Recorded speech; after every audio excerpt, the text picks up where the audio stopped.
of tonal value, and I paint underneath first before I even paint. For me, I like to do a staining yellow, and that kind of gives a luminosity to the paintings. So okay, so now we talked about color again. We talked about white, which gives it a tint. We talked about black, which gives it, well, or gray, which gives it, excuse me, let's try again. We got our color. We add the white, right? Color. We add white, and that gives us tint. So I'll do that. So we got white, gray, and black. So here's our color. We add white, and that gives us the tint. We add gray, and that gives us tone.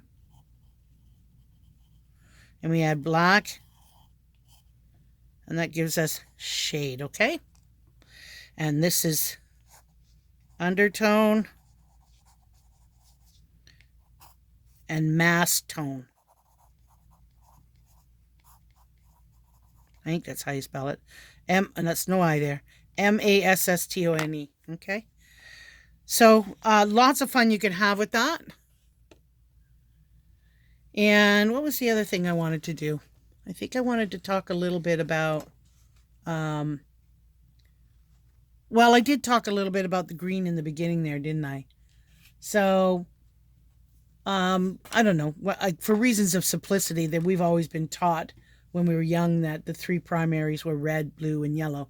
And that were required, that's all we required for color mixing and such. So that's why I say you can make all the colors that you need with those three primaries. However,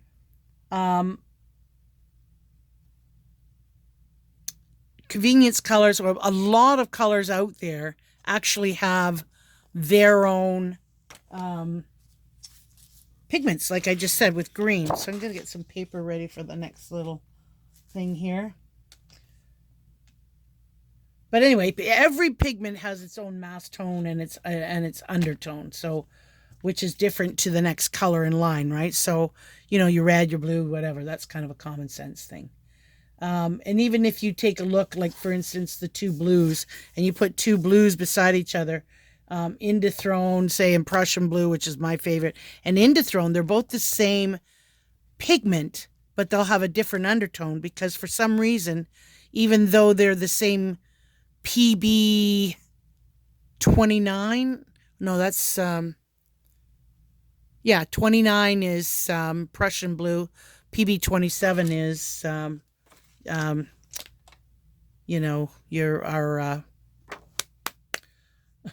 my favorite, ultramarine. Oh, I'm getting tired.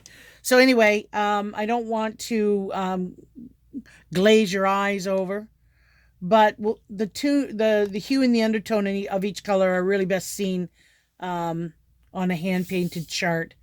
And then actually, Winsor Newton has some hand painted color charts, which basically is here, right? So you could use one of these watercolor wheels, and that'll basically show you all of that. Anyway, so this here you can see on this color. So this red, so there's the tint, there's the tone, there's the shade. Did I match up pretty good with that? Let's have a look.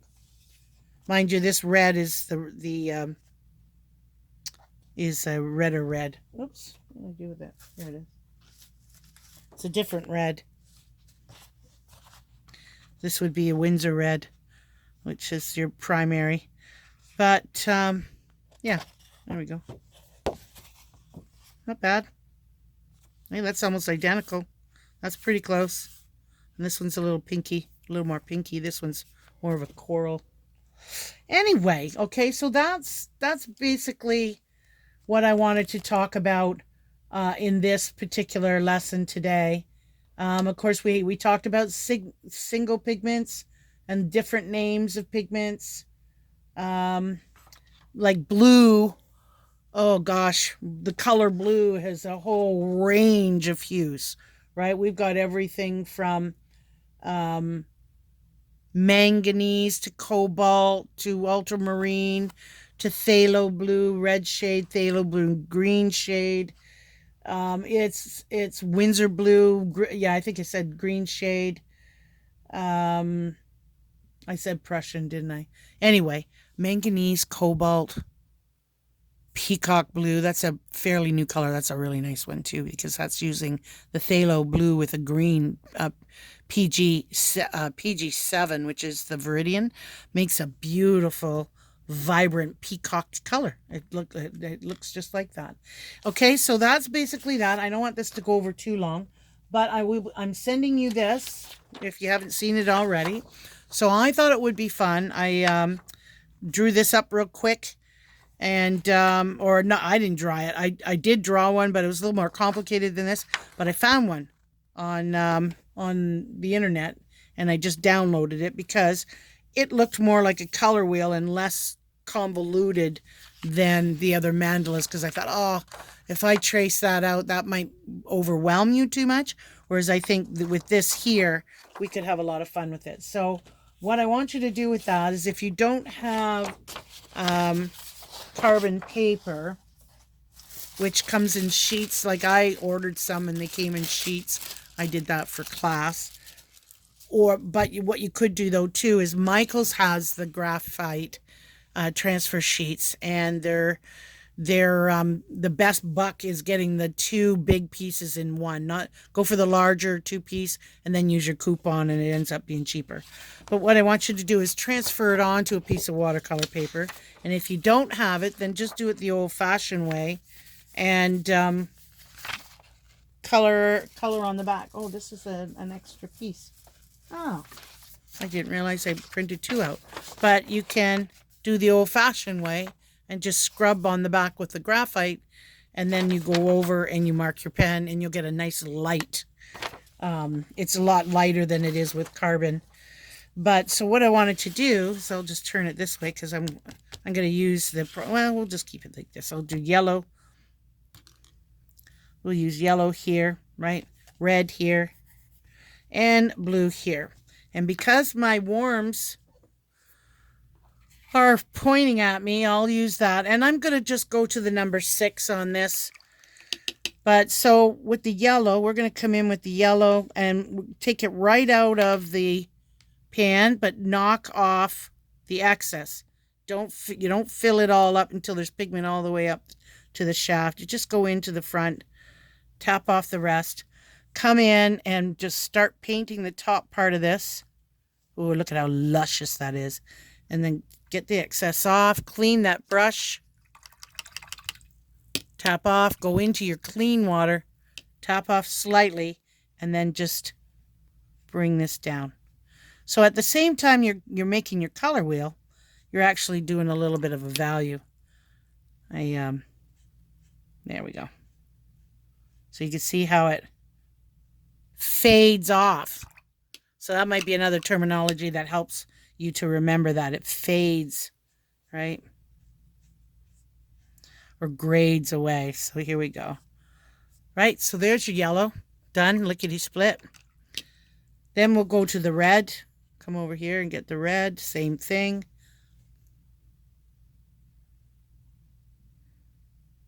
I gotta look up to see if I'm in the picture. Yep. So we got the red. Tap off any of the excess red there. Clean your brush. Tap off the excess. Actually, if you want to go with your big brush, it might hold your water better. Longer. Because look, I've got to go and get more water. Just ignore me. Just kidding. I like the little number 6 here on this. It's got a nice firm, but I am going to go to the bigger one. So I'll take my thirsty brush. There we go. I just actually dabbed that right off on my rag instead of the water. So I got a thirsty brush because I got lots of water floating on the top there. And there you go. We got the red. Yeah. I usually like to do this, like you saw me do with the value scales before. And then just bring it down. Got some dust. Okay. And then we'll do the blue. Oop. Yep, this is warm blue. This one's a little runnier. I didn't have much pigment left in there, so this is a coffee. Probably don't have to do too much here. You see how beautiful that color is. Okay, I'm going to take off the rest. I'm going to come in, clean that, and come in with some clean water.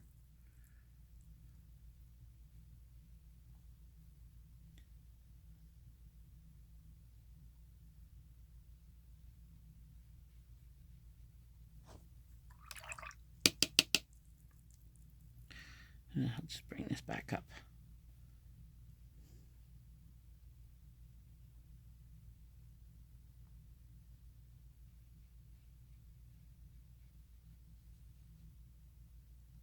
Okay.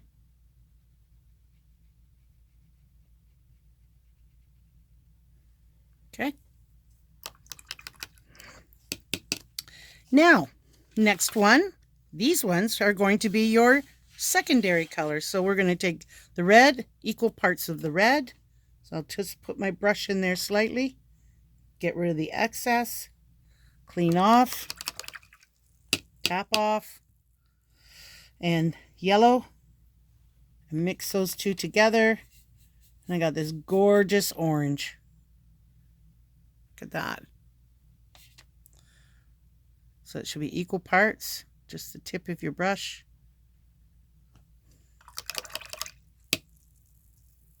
And make sure you make enough of that orange so you can use it for the next application. The next color.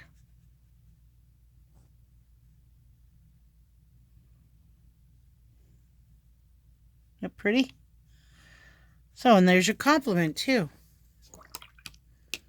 So while we're at it, while I've still got that, let's do the next color between these two. So really what this is going to be is more yellow added to that.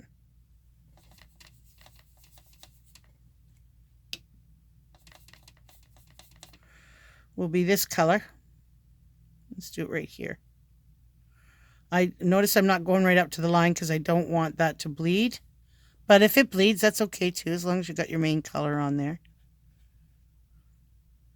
This is just a practice color wheel, but if you're meticulous and you want to do a nice copy of it, it's up to you. So, and I can add even more yellow.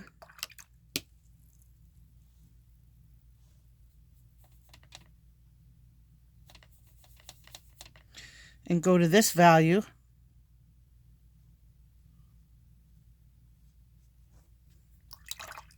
Just slightly more yellow.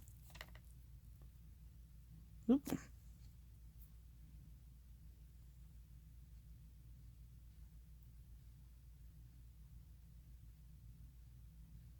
So you can see we're actually getting pretty dang near close to the pure color. So in this one, I added even more yellow again. And I could do that up here.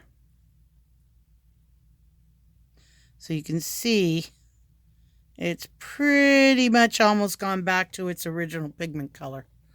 Okay? But when you wait till that's dry, you'll see, like even if you go halfway with that pure pigment and then water it down from there so you can make your comparisons a little easier, that's fine. Okay? So then we go over to the one where we had the orange and the red. So I'll make up another batch of the orange, which was equal parts red and yellow.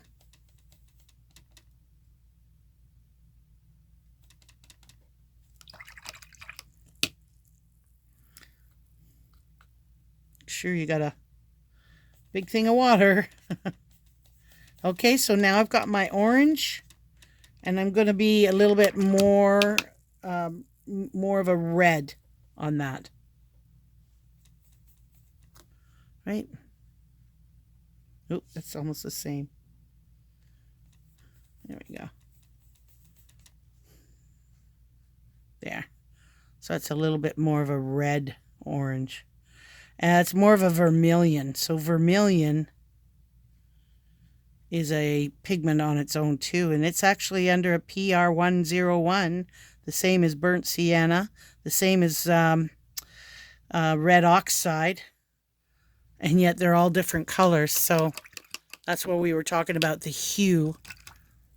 Red's got so many different. Okay, so now I'm going to go a little bit more red again.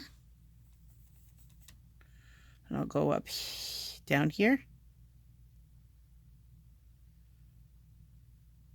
This is more like a cad red. I can probably go on this side. That red there is pretty much dry. I'm not one of these people that worries about staying in the lines. And then I'm going to add even more red, which pretty much will bring us quite close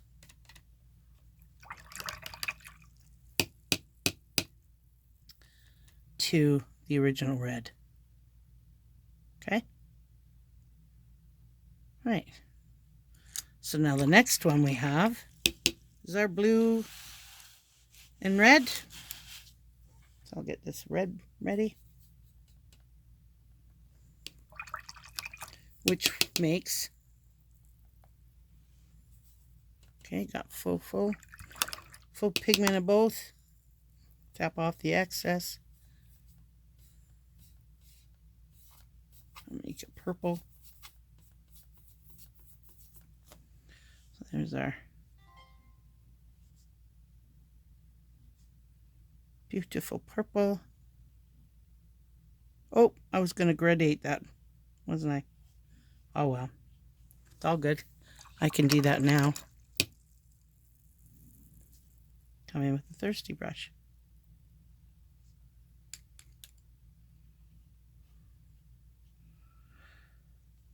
Okay, right.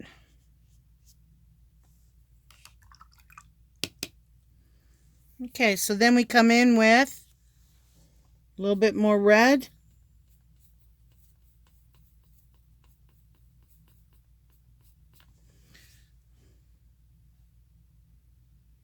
Everybody showed that before too, right?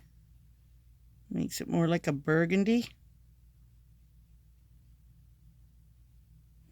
And then a little bit more red again.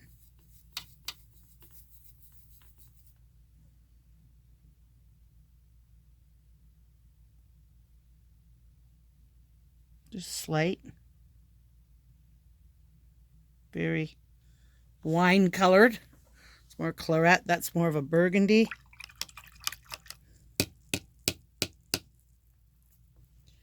And then add more red again.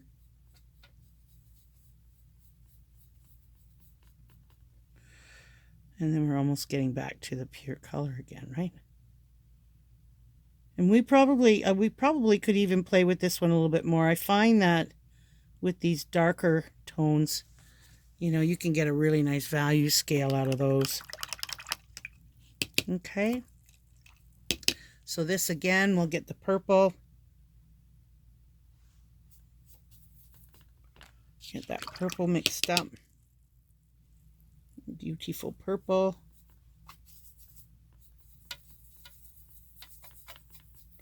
Okay, we'll get a little bit more blue with that.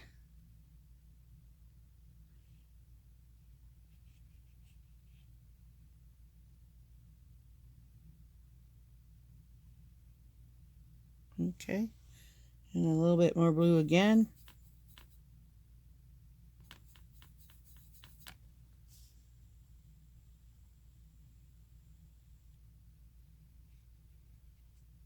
Just slight, but it's there.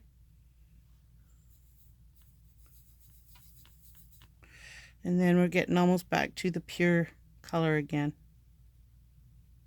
Okay, which that is right there.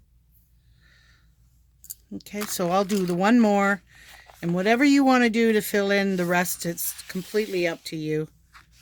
You can fill it in with its complement colors on each end. So I will just do the blue and the yellow to make my green. Beautiful green. Look at that. Isn't that beautiful green? 50% of the yellow, 50% of the blue, right? That's a 50-50 right there. Okay. So then on the blue side, we add a little bit more blue.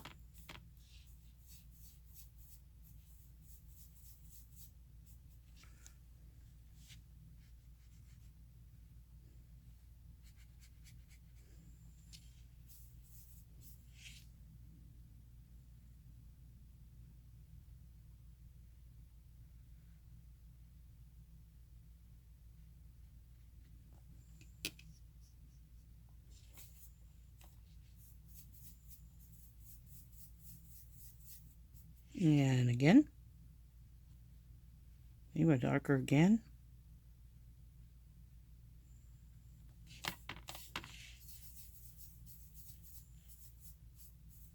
And again. So we're almost. So now this would be a blue with a green bias, right? See that? That almost looks like it's more of a Prussian. So great stuff going on there. And then the final one is the green, but charged now with just a little bit more yellow.